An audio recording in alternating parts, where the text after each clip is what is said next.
हालांकि ये कहा जा रहा है कि सीसीएस के जो भी मंत्री पद है उसको बीजेपी अपने पास रखेगी, लेकिन अब किस दल ने क्या नेगोशिएशन किया है ये तो अब आने वाले समय में हमें पता चलेगा। एनडीए के घटक दलों के कई दिग्गजों के नाम चर्चा में हैं, तो राजनीतिक विश्लेषक गठबंधन सरकार की जरूरतों और मजबूरियों के संदर्भ में अलग अलग नाम भी पेश कर रहे हैं। तमाम अटकलों और चर्चाओं पर थोड़ी देर में विराम लग जाएगा जब पता चल जाएगा कि कौन बना मंत्री, और उसके कुछ देर के बाद पता चलेगा कि उनको कौन सा पोर्टफोलियो दिया गया है, क्योंकि शपथ ग्रहण से पहले प्रधानमंत्री नरेंद्र मोदी राष्ट्रपति द्रौपदी मुर्मू को वो सूची सौंपेंगे जिसमें तमाम मंत्रियों के नाम होंगे। और देखिए ये उस समय की तस्वीर है जब प्रधानमंत्री निवास पर ये तमाम वो बनने वाले मंत्री यानी अपनी टीम के साथ प्रधानमंत्री मोदी दिखाई दे रहे हैं। कुछ चेहरे इसमें बहुत पहचाने हुए हैं, कुछ चेहरे जरूर हमें लग रहा है कि अच्छा ये भी मंत्री पद में हो, मंत्रिमंडल में होंगे। लेकिन चलिए मेहमानों का एक पैनल क्योंकि मेरे साथ मौजूद है और उस मेहमानों के पैनल से भी हम आपका तारुफ कराएंगे, लेकिन उससे पहले एक रिपोर्ट हम आपको दिखाना चाहते हैं।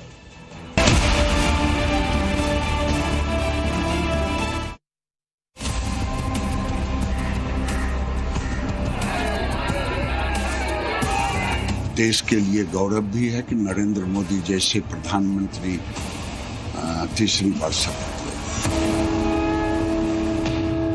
मुझे खुशी है कि आज महाराष्ट्र की एक महिला सांसद को ये मौका मिल रहा है, तो जो हो सकेगा मुझसे मेरी पूरी ताकत के साथ मैं काम करूँगा।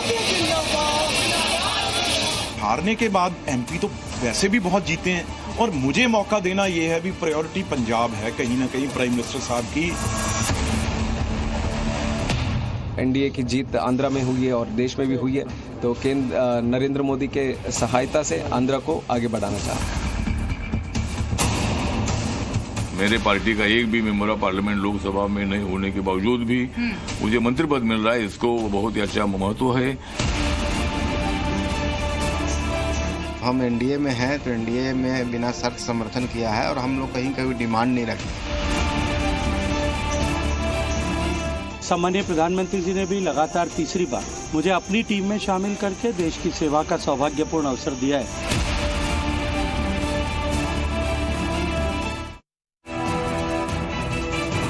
तो चलिए अब हमारे साथ क्योंकि मेहमानों का एक पैनल भी मौजूद है, तो अगले 100 दिन के एजेंडे पर प्रधानमंत्री नरेंद्र मोदी ऑलरेडी अपनी टीम के साथ चर्चा कर चुके हैं और 2047 में विकसित भारत के सपने को साकार करने की अपील भी उन्होंने की है। तो अब मेरे साथ जो मेहमानों का पैनल है जल्दी से आपका मैं तारुफ करा देती हूँ। मेरे साथ बाहर से प्रेम शुक्ला जी जो कि बीजेपी के नेता है वो जुड़ेंगे, मेरे साथ महेश चौहान जी एनसीपी के नेता है वो जुड़ेंगे, जूही जी मेरे साथ जुड़ेंगी समाजवादी पार्टी से है, मेरे साथ प्रेम कुमार जैन टीडीपी के नेता जुड़ेंगे, ए.के. वाजपेयी साहब एलजेपी के और सुची बेंसा शिंदे गुट से जुड़ेंगी। मेरे साथ स्टूडियो में भी एक पैनल मौजूद है वरिष्ठ पत्रकारों का, राजकिशोर जी मेरे साथ मौजूद है। मुझे लगता है कि अब स्टूडियो में हमारे साथ कौन कौन है प्रत्युष तारुफ कराएंगे। आरती टिक्कू हमारे साथ सीनियर जर्नलिस्ट स्टूडियो में हमें ज्वाइन कर रही हैं, संदीप बाजपेयी सर है सीनियर जर्नलिस्ट हैं, साथ ही पंकज शर्मा सर है सीनियर जर्नलिस्ट, अनंत विजय सर भी थोड़ी देर में अभी हमें ज्वाइन करेंगे और साथ ही हमारे साथ स्टूडियो में राजीव रंजन जी हैं, नेशनल सेक्रेटरी हैं जेडीयू के, वो भी स्टूडियो में मौजूद है और कुछ गेस्ट हमारे साथ बाहर हैं जो हमें ज्वाइन कर रहे हैं। बिल्कुल। और प्रत्युष हमें यहाँ ये भी बताना चाहिए अपने दर्शकों को कि देखिए राष्ट्रपति भवन में 7:15 बजे का समय मुकर्रर किया गया है शपथ ग्रहण के लिए।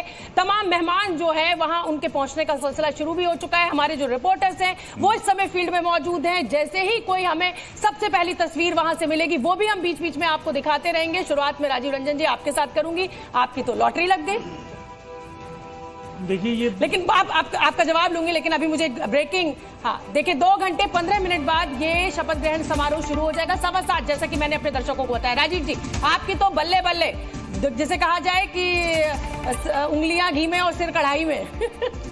देखिए सबसे पहले देश ने तीसरी बार प्रधानमंत्री बनने का अवसर नरेंद्र मोदी जी को दिया, एनडीए की सरकार बनी और ये पूरे राष्ट्र के लिए गर्व के क्षण की अनुभूति का है और निसंदेह हमें भी गर्व है कि इस सरकार में हमें हिस्सेदारी का अवसर मिला है।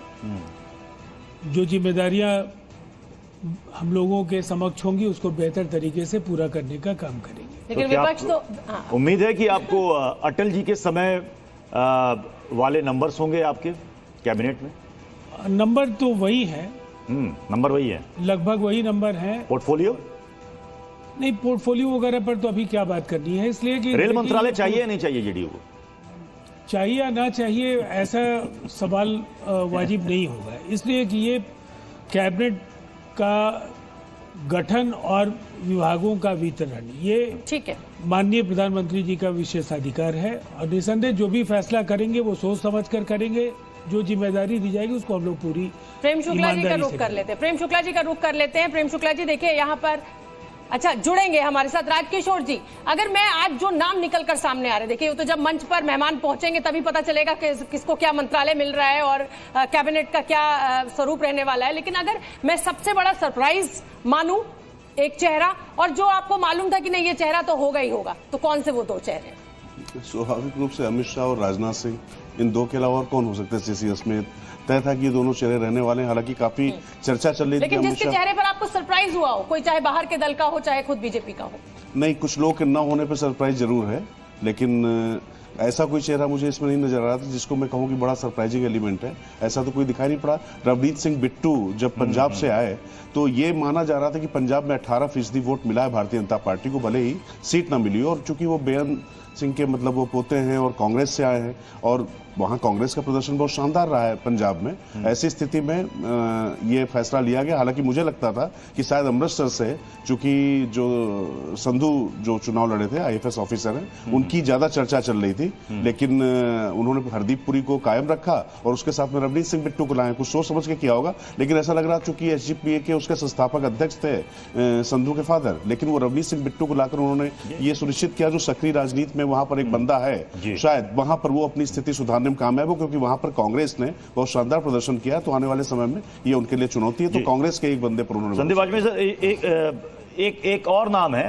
अन्नामलई का। हालांकि वो चुनाव हार गए, लेकिन चर्चा है कि शायद उनको भी मंत्री पद मिल सकता है। जो दृश्य हमने देखे, और ये मुझे यही नाम मेरे लिए हैरान करने वाला है, चाहे अन्नामलाई हो चाहे रवनीत सिंह बिट्टू का नाम हो, ये मेरे लिए थोड़ा सा हैरानी है। दृश्य हमने देखे जिसमें प्रधानमंत्री जी कई सारे लोगों के साथ बैठे हैं, उसमें मुझे अन्नामलाई तो दिखे नहीं, बट एक बड़ी विचित्र सी चीज देखी मैंने। बहुत सारे बेटे हैं, जयंत चौधरी, कुमारस्वामी, जितिन प्रसाद, ऐसे कई बेटे हैं, ज्योतिरादित्य सिंधिया, आई थिंक रामनाथ ठाकुर जी का भी नाम चल रहा है, तो वो कर्पूरी ठाकुर जी के बेटे हैं।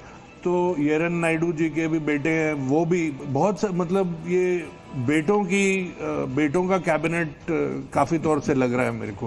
बट ज्यादातर जो आप लोग कैबिनेट तो खेलते रहेंगे। मुझे लगता है जो सबसे, राजीव रंजन जी यहाँ सामने बैठे हैं, जो सबसे बड़ा मुद्दा रहेगा आगे जाके वो रहेगा स्पेशल कैटेगरी स्टेटस, जो दोनों बिहार और आंध्रा अपनी मतलब जोरपोर कोशिश कर लेंगे कि वो दोनों स्पेशल कैटेगरी स्टेटस उनको मिल जाए। और स्पेशल कैटेगरी स्टेटस की वजह से ही चंद्रबाबू नायडू पिछली बार छोड़ के गए थे, नीतीश कुमार जी भी पिछली बार स्पेशल कैटेगरी स्टेटस के ही ऊपर छोड़ के गए थे। अब आप सोचिए 3 लाख करोड़ मांगे हैं चंद्रबाबू नायडू ने अंडर स्पेशल कैटेगरी स्टेटस, और नीतीश बाबू ने 2.5 लाख करोड़ रुपए मांगे हैं। अगर आप फेडरल स्ट्रक्चर देखेंगे तो जो फेडरल स्ट्रक्चर और डेवल्यूशन ऑफ टैक्सेस होता है टू स्टेट्स, उसमें स्पेशल कैटेगरी स्टेटस में अगर सेंट्रल स्पॉन्सर्ड कोई स्कीम हो तो 90% पैसे इन दोनों स्टेट्स को जाएंगे। 11 और ऐसी स्टेट्स ठीक है, मतलब कुल मिलाकर अभी तो आप मुश्किलें गिना रहे हैं, लेकिन देखिए आज तो शुभ दिन है, अभी तो शुरुआत होने जा रही है। आने वाली मुसीबतों से आप आज ही अवगत करा देंगे संदीप जी, तो ये मुझे लगता है थोड़ा सा अन्याय होगा।